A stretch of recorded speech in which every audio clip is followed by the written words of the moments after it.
Why don't you introduce yourself? My name is Jeremy Adams. I'm a writer. Oh, a writer. What do you write? I write animation, television, and comic books. And right now, in particular, I write Green Lantern for DC Comics. Very cool. Speaking of Green Lantern is a Hal book, but you do such a great job at weaving in the other lanterns. What's the balancing act like to keep all Lantern fans happy by showing their favorites? Like, how do you do that? You don't.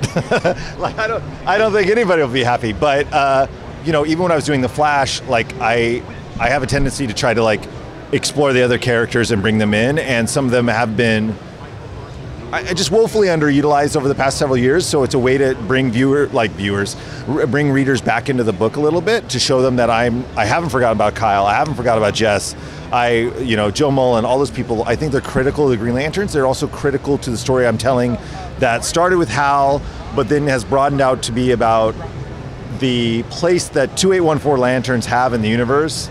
It's still decidedly focused on Hal, but obviously the cast of characters with Carol and everything, it's starting to get bigger as we move toward this event-ish type thing within the book. I love that. If that makes any sense. It definitely does. And honestly, if you might know, I really do love Carol Ferris. Yes. So I love the slow burn that you've been doing with her, and now her finally in that Star Sapphire suit again. Right. What made you decide for that pace of the story, and what can we expect from her, I guess in the romance department, but also her as a hero? So part of it was just giving Hal a foil that I felt like outside of the superhero world, I love that she is very she almost loves Hal against her better judgment, and but the heart wants what the heart wants in a way.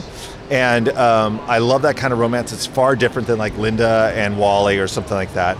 And I wanted to give her kind of agency as her own character. It's been done before in a way, but I'm really trying to focus on building her up as a top-tier female superhero in a way.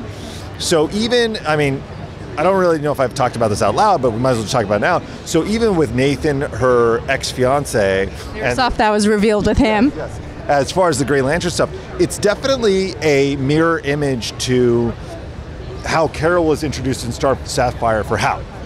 And so it's not so much a character that is going to be an antagonist for Hal as much as it is for Carol. I love that. So she has her own villain. Right. And that's kind of where I'm moving that toward that. And I'm far ahead in my brain and what I've written.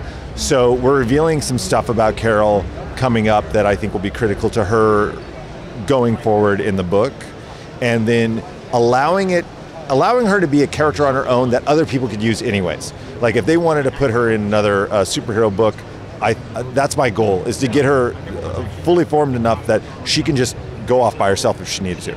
But I still like the romantic, back and forth between Hal and her. So, do you feel like she needs to love Hal to be a hero? No, I mean, like I said, I think she's her own definite person. It's just we've all been in that situation where we've liked somebody we probably shouldn't like in a way. I think Hal's grown a great deal, but I think. I did it in the flashback issue, is the idea that like this false idea that they think we can't just fall in love with the person that I fell in love with as a kid. And so it's this kind of like they have loved each other for ages and they know each other so well. And sometimes when you know somebody so well, you tend to not treat them as good. And I think there's a little bit of toxicity there, but I'm hoping they can work it out. I'm hoping. I hope so too, for sure.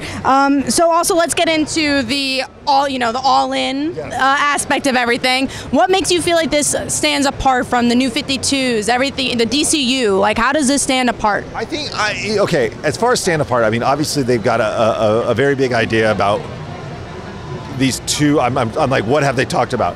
What am I spoiling? Yeah, these two different lines, which I think is intriguing. I think the key thing for me, what stands out about it, is I'm always about trying to figure out how to get on-ramps to new readers. And this just gives an effective, line-wide way for new readers to jump into the universe. Because I think once they jump into the universe and see how great the stories are and how great the characters are, they'll want to stay in it and revel in it and stuff like that. As far as the Green Lantern book, it's a little different. It's not an immediate jumping on point. I'm finishing up kind of like a year's worth of, hey, this is what we've been working toward with United Planets and Theros and all that stuff.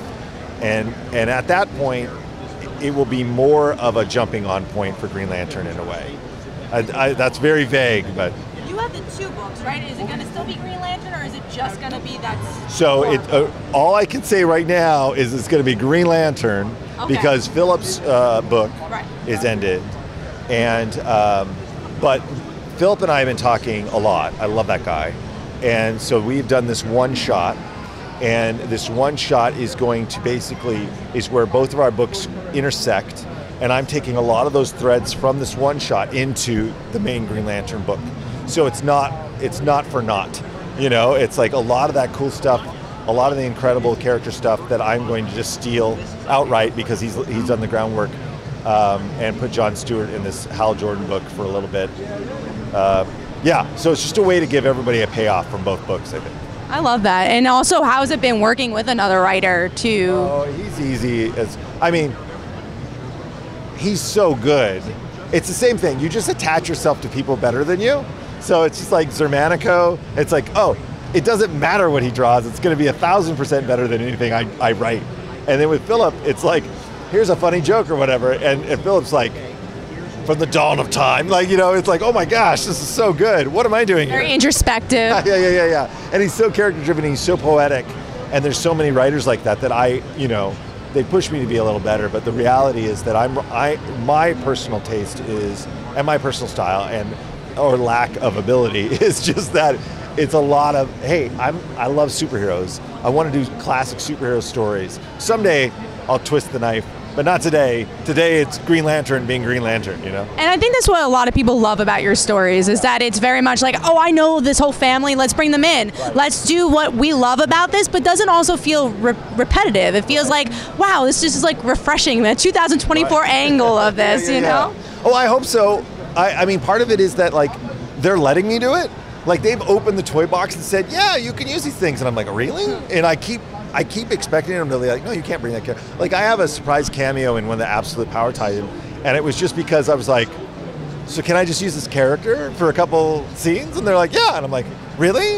And now I'm like, but I want to use her more. And that's what happened with Flash, obviously. It was like Mr. Terrific became a bigger part of the book. Maxine and, you know, the whole Animal Man thing became a bigger part of the book because no one was telling me no.